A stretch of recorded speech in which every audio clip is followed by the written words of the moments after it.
Hello everyone मम मंजुष्णा आपनालोকক स्वागतम जनाइছো মোৰ চেনেললে আশা কৰো আপোনালোকে ভালে আছে আজি মই আপোনালোকলৈ লৈ আহিছো মটনৰ ৰেচিপি মই আজি আপোনালোকলৈ একেবাৰে সহজভাৱে আৰু ঘৰুৱাভাৱে বনোৱা মটনৰ ৰেচিপি এটা লৈ আহিছো মই আজি আপোনালোকক আমাৰ ঘৰত একেবাৰে সিম্পল কে কেনেদৰে মটন বনাই তাকে দেখুৱাম মটনৰ জুলকন খাই খুবেই ভাল লাগে বাবে আজি মই মটনৰ জুলকনো হৰকৈ কৰিছো আসলমতে এনেদৰে বনালে মটনৰ জুলকন হৰকৈ হয় আৰু খাবলৈ বহুত সোৱাদ হয় আৰু মই আজি এই ছাগলীৰ মাংসৰ জুলখনত কোনো ধৰণৰ ৰেড চিলি পাউডাৰ বা কাশ্মীৰী মিৰ্চা পাউডাৰ ব্যৱহাৰ নকৰো একেবাৰে ঘৰুৱাভাৱে মই আজি এই মটনৰ ৰেচিপিটো বনাম গতিকে বলকচোন ভিডিঅটো ষ্টাৰ্ট কৰো ভিডিঅটো চাই যদি ভাল পায় তেনেহলে লাইক কৰি দিব আৰু আপোনালোকৰ ফ্ৰেণ্ডৰ লগত ভিডিঅটো শেয়াৰ কৰি দিব আৰু যদি মোৰ চেনেলটোলৈ কোনোবাই নতুনকৈ আহিছে সাবস্ক্ৰাইব কৰিব নাপাহৰিব মাংস লৈছো মই 300 গ্ৰাম এয়া ছাগলী মাংস মই মাংসখিনি ধুই লৈছো আৰু পিয়াজ লৈছো মই ডাঙৰ পিয়াজ দুটা মই পিয়াজ দুটা সৰু সৰুকৈ কাটি লৈছো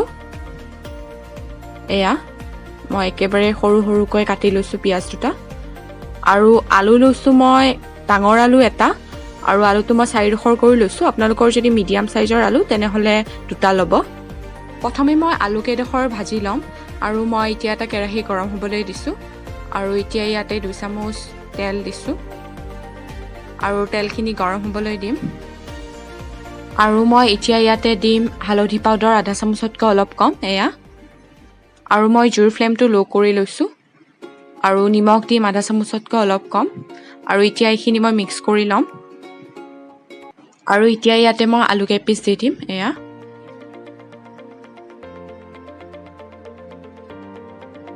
ইয়াতে দি দিম ছাগলী মাংসত এনেদৰে আলু ডাঙৰ ডাঙৰকৈ দিলেহে ভাল লাগে সেইকাৰণে মই আলু কেপিচ ডাঙৰ ডাঙৰকৈ কাটি লৈছো আৰু আলুখিনি ভালদৰে ভাজি ল'ব লাগিব ৰঙচুৱা হোৱাকৈ জুই ফ্লেমটো মিডিয়ামত ৰাখি মই আলু কেপিচ ভাজি লৈছো আৰু এয়া আলু কেপিচ ৰঙচুৱা হৈছে আলু কেপিচ হৈ গৈছে মই 5 মিনিট মান আলু কেপিচ ভাজি ললো এতিয়া মই আলু কেপিচ ইয়াৰ পৰা নমাই থম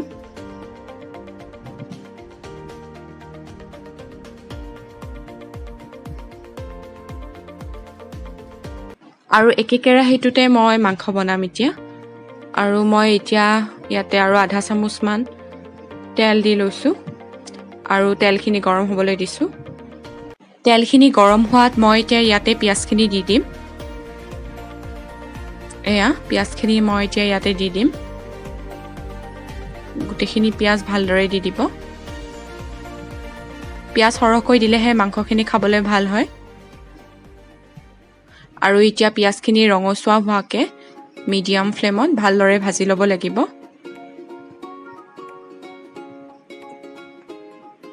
পিয়াজখিনি 5 মিনিট মান সময় ভাজি ললো আৰু এতিয়া চাওক পিয়াজখিনি গোল্ডেন ব্ৰাউন হৈছে এতিয়া ইয়াতে মই আদা নহৰুৰ পেষ্ট দি দিম আদা নহৰুৰ পেষ্ট মই ডাঙৰ চামুচেৰে 1 চামুচ দিছো আৰু আদা নহৰুৰ পেষ্ট আৰু পিয়াজখিনিও ভালদৰে ভাজি ল'ব লাগিব আদা নহৰুখিনি আৰু পিয়াজখিনি ভাজি হৈ গ'ল এতিয়া ইয়াতে শুকান মছলা দিম আৰু জুইৰ ফ্লেমটো লো কৰি লৈছো আৰু মই এয়া জালুক ভাজি কিনে এনেদৰে গুৰি কৰি লৈছো আৰু দালচিনি ইলাচি আৰু লং এফালে গুৰি কৰি লৈছো ভাজি লৈছো আগে আৰু এতিয়া মই জালুকৰ গুৰি ইয়াতে আধা চামুচ দি দিছো আৰু লং ইলাচি দালচিনি এনেদৰে ভাজি কিনে গুৰি কৰি লোৱা আধা চামুচ দি দিছো আৰু এতিয়া ইয়াতে শুকান মছলা দিম মই এয়া জিৰা পাউডাৰ দিছো আধা চামুচ আৰু হালধি পাউডাৰ দিম এতিয়া আধা চামুচ মিট মছলা পাউডাৰ দিম আধা চামুচতকৈ অলপ কম আৰু ধনিয়া পাউডাৰ দিম আধা চামুচ আৰু এতিয়া এই আটাখিনি 2 মিনিট মান সময় ভাজিব লাগিব আৰু এইখিনি হৈ গ'ল এতিয়া মই ইয়াতে মাংসখিনি দিম মাংসখিনি মই আগতে মেৰিনেট কৰি লোৱা নাই আপোনালোকে ল'বও পাৰে আৰু এতিয়া মই ইয়াতে মাংসখিনি দি ললো মাংসখিনি দিয়াৰ পিছতো খুব ভালদৰে ভাজি ল'ব লাগিব এইখিনি মিক্স কৰি ল'ব লাগিব ভালদৰে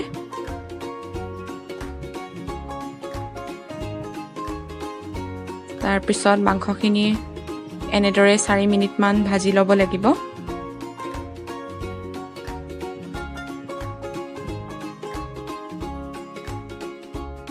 মাংসখিনি মই 4 মিনিটমান ভাজি ল'লোঁ। এয়া এতিয়া মই ইয়াতে নিমখ দিম। নিমখ মই আধা চামুচতকৈ বেছি দিছোঁ আৰু 1 চামুচ দিয়া নাই। আপোনালোকে সোৱাদ অনুসৰি দিব। আৰু নিমখখিনি দিয়াৰ পিছতো এনেদৰে ভাজিব লাগিব। মাংসখিনি মছলাখিনিৰ লগত খুব ভালদৰে ভাজিব লাগিব। এতিয়া মই ইয়াতে কেঁচা জলকীয়া দিম। মই 3টা কেঁচা জলকীয়া ফালি লৈছোঁ। জলকীয়াও আপোনালোকে কম বেছি কৰিব পাৰে। আৰু এনেদৰে গোটেইখিনি ভালদৰে ভাজি থাকিব লাগিব। জুইটো মিডিয়াম কৰি ল'ব। এনেদৰে আকৌ 4 মিনিটমান সময় ভাজিব লাগিব। মাংসখিনি এনেদৰে ভাজি থাকিব লাগে। যিমানে মাংসখিনি ভজা হয় সিমানে সোৱাদ হয়। এয়া ভালদৰে মাংসখিনি ভাজি ল'ব এনেদৰে।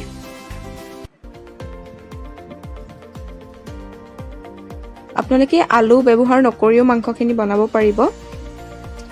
মই আলু দিছোঁ। মাংসত আলু দিলে মই ভাল পাওঁ। আৰু এতিয়া মই আলুখিনি এড কৰি দিম। আৰু আলু দিয়াৰ পিছতো ভালদৰে ভাজিব লাগিব আলুৰ লগত।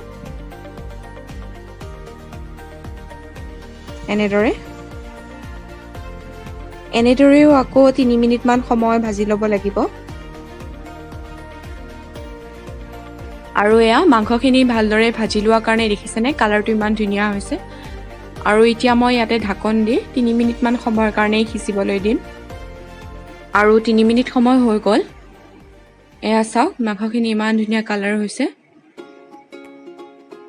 এবাৰ মাংসখিনি এনেদৰে লৰাই দিব লাগিব।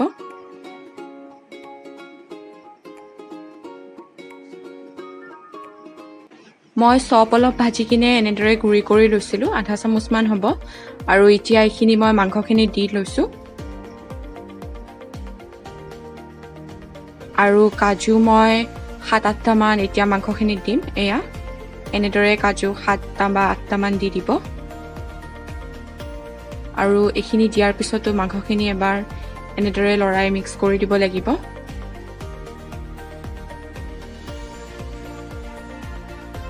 আৰু এনেদৰে মাংসখিনি 2 মিনিটমান সময় ভাজিব লাগিব।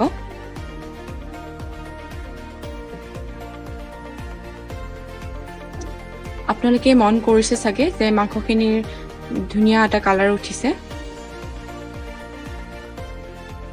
আকৌ 1 মিনিটমান সময়ৰ কাৰণে ঢাকন দি দিম। আৰু 1 মিনিট সময় হৈ গ'ল। এয়া মাংসখিনিও হৈ গৈছে ভাজি।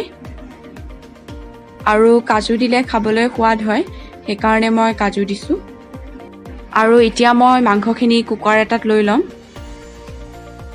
আৰু মই মাংসখিনি কুকাৰ এটাত লৈ ল'লোঁ। আৰু এতিয়া মই মাংসখিনিত পানী দিম। মই এয়া গিলাচটোৰে 2 গিলাচ দিছোঁ। আপোনালোকে কমকৈও দিব পাৰে, কিন্তু মই আজি যিটো ৰেচিপি বনাইছোঁ এই ৰেচিপিটো মাংসৰ জোলকণ সৰহকৈ হ'লেহে ভাল লাগে, সেইকাৰণে মই পানী 2 গিলাচ দিছোঁ। আৰু এটা কথা মন কৰিব যে কুকাৰত পানীটো যিমান দিয়ে সিমানে থাকে, কমি নাযায়, সেইকাৰণে কমকৈও দিব পাৰে আপোনালোকে। আৰু এতিয়া গোটেইখিনি ভালদৰে এবাৰ মিক্স কৰি ল'ম। মাংস, আলু আৰু গোটেইখিনি এনেদৰে ভালদৰে মিক্স কৰি ল'ম।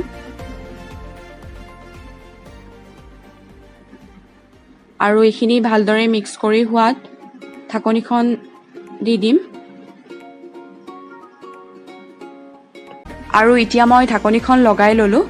আৰু এতিয়া মই মিডিয়াম ফ্লেমত 4টা হুইচেল আহিবলৈ দিম।